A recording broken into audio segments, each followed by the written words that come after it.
Question बहुत ही important है, कई बार पेपर में आ गया है, तो इसको भी आप लोग ध्यान से देखिएगा। इस साल भी बहुत ही ज्यादा चांस है पेपर में आने के लिए। कह रहा है कि दो संपूरक कोणों में बड़ा कोण छोटे कोण से 18 डिग्री अधिक है, उन्हें ज्ञात कीजिए। तो सबसे पहले मैं आप सबको बता दूं कि संपूरक कोण क्या होता है। तो संपूरक कोण, संपूरक कोण ऐसे दो कोण जिनका योगफल कितना हो, 180 हो। ऐसे दो कोण जिनका योगफल 180 हो, हम उनको बोलते हैं संपूरक कोण। तो आइए सबसे पहले मानेंगे, माना लिखेंगे यहां पे, माना छोटा कोण, माना छोटा कोण x अंश है, क्या है, x अंश है, तथा तथा बड़ा कोण y अंश है, क्या है, y अंश है। तो पहला करेंगे दो समपूरक कोणों का योगफल। तो सबसे पहले क्या लिखेंगे यहाँ पे, प्रश्न से, क्या लिखेंगे, प्रश्न से। प्रश्न से क्या होगा कि दोनों कोणों का योगफल 180 अंश होगा। सबसे पहली बात यही है, तो भर दें क्या कि x plus Y equal to 180 degree. समीकरण नंबर इसको 1 मान लेंगे। अब पढ़ेंगे, कह रहा कि दो संपूरक कोणों में बड़ा कोण छोटे कोण से 18 डिग्री अधिक है। तो बड़ा कोण छोटे कोण से है, तो बड़ा कोण आपका y है और छोटा कोण क्या है, x है। तो बड़ा कोण आपका y है, अगर x में हम 18 जोड़ देंगे तो बड़ा कोण के बराबर हो जाएगा। तो यहाँ पे दूसरा शर्त बन जाएगा, दूसरा समीकरण क्या बनेगा कि y equal to x plus 18। ये समीकरण नंबर 2 बन जाएगा।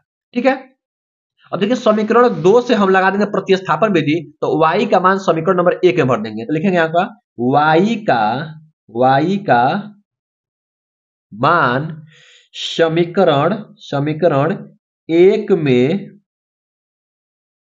रखने पर, समीकरण 1 में रखने पर, तो आपका समीकरण 1 क्या है, x plus Y equal to 18। ठीक है, x plus Y equal to 18 और y का मान हमारा x प्लस 18 है। तो जहां पे y है वहां पे x प्लस 18 भरेंगे। तो x ये तो रहेगा ही रहेगा, अब प्लस y की जगह पर हो जाएगा x plus 18 equal to 180 degree. ठीक है, x आपका 2x और ये देखिए इधर आपका 180 है, ये आपका प्लस में 18 जाएगा तो माइनस का 18 हो जाएगा। तो 2x इक्वल टू घटेगा तो ये 2 हो जाएगा, 7 में से जाएगा आपका यहाँ पे 1 तो 6 हो जाएगा और यहाँ पे 162। तो यहाँ से हम लोग x इक्वल टू 162 और बटे 2 कर देंगे। ठीक है, तो कट जाएगा तो क्या हो जाएगा आपका x इक्वल टू ये हो जाएगा 8 और 1 81 हो जाएगा, यानी 81 डिग्री। तो x का मान आपका 81 डिग्री हो गया।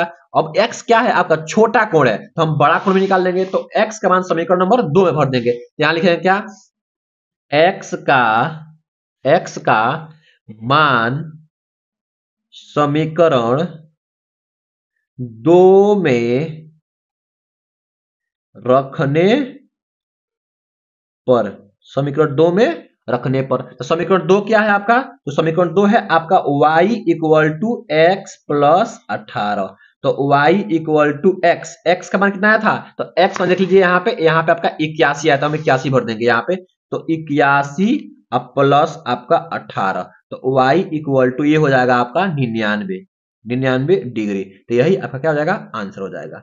तो इस तरीके से आप लोग बोर्ड एग्जाम में करके आएंगे। तो आई होप, मैं आशा करता हूँ 70 में 70 मेरी जैसे आप लोग 100 में 100 पाके आएंगे। ठीक है, अगला क्वेश्चन देख लेते हैं। आइए अब हम लोग अगला क्वेश्चन देखेंगे। अगला क्वेश्चन बहुत ही इंपॉर्टेंट क्वेश्चन है और पेपर में हर साल आता है। ये 6 नंबर का क्वेश्चन है। पिछली बार ये 2024 में पेपर में आया था और इस साल भी बहुत ही उम्मीद है कि 99% ये उम्मीद है कि आएगा। ठीक है, देख लीजिए यहाँ पे कह रहा है कि 2x प्लस 3y बराबर आपका 11 और 2x माइनस 4y बराबर माइनस का 24 को हल कीजिए और इससे m का मान ज्ञात कीजिए जिसके लिए y बराबर mx प्लस 4 संतुष्ट हो। ठीक है, तो आइए कैसे करेंगे। देखिए सबसे पहले हम इन दोनों समीकरण को हल करेंगे और तब यहां से हम लोग m का मान निकालेंगे। तो आइए समीकरण नंबर 1 और 2 दोनों लिख लेते हैं। तो 2x plus 3y equal to आपका क्या है, 11। इसको हम लोग समीकरण नंबर 1 मान लेते हैं। ठीक है, और इसको लिख लेंगे क्या है, 2x minus 4y equal to minus का 24 समीकरण नंबर इसको हम 2 मान लेते हैं। ठीक है, अब समीकरण 1 और 2, समीकरण 1 और 2 से क्या करेंगे हम लोग, लगा देंगे क्या, विलोपन विधि। क्या लगाएंगे, विलोपन विधि। ऐसे लाइन दे देंगे। ठीक है, अब देखिए x का गुणांक यहां भी 2 है और x का गुणांक यहां भी 2 है, तो लिखेंगे क्या, घटाने पर। क्या लिखेंगे यहाँ पे, यहाँ करेंगे घटाने पर। जब घटाने पर कर देंगे तो ये प्लस है तो माइनस, ये माइनस है तो प्लस, और ये माइनस है तो ये भी प्लस। देखिए 2x प्लस से 2x माइनस वाला कैंसिल हो जाएगा। देखिए ये प्लस 4 और प्लस 3 7, यानी 7y हो जाएगा इक्वल टू, यहाँ पे देखिए 24 और यहाँ पे देखिए 11, तो आपका हो जाएगा ये 35। ठीक है, हो जाएगा 35। तो y इक्वल टू 35, और इधर y किस में गुणा में जाएगा तो भागा हो जाएगा ये 7। तो y इक्वल टू क्या हो जाएगा आपका, 7 पचे 35। तो y का मान ये हो जाएगा आपका। ठीक है, तो y का मान 5 आ गया। अब हम x का मान निकाल लेंगे, तो x का मान हम किसी एक समीकरण में से निकाल सकते हैं। तो लिखेंगे यहाँ पे y का मान समीकरण समीकरण 1 में रखने पर, समीकरण 1 में रखने पर। तो समीकरण 1 क्या है आपका, 2x plus 3y equal to 11, यही है समीकरण नंबर 1। अब इसमें हम y का मान भर देंगे, y का मान 5 आया है तो भर देते हैं, ये 2x प्लस 3 इंटू वाई का मान ये 5 इक्वल टू 11। तो 2x प्लस 3 पचे यहाँ पर जाएगा 15 इक्वल टू ये हो जाएगा 11। ठीक है, तो 2x इक्वल टू ये 11 और 15 जाएगा तो हो जाएगा उधर का माइनस का 15, क्योंकि इधर प्लस है।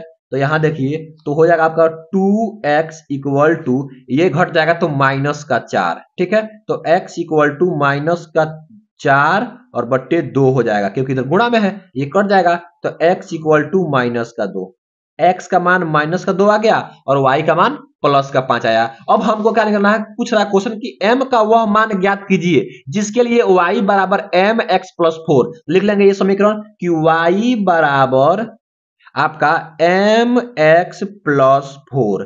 तो y का मान कितना आया था हमारा, 5 आया था, 5 भर देंगे equal to m into x का मान कितना आया था, देखिए x का मान 2 आया था, 2 भर देंगे, माइनस का 2 आया था, अब प्लस का ये 4 है। अब इसको हल कर लेंगे तो m इक्वल टू माइनस से गुणा तो माइनस 2m प्लस का 4।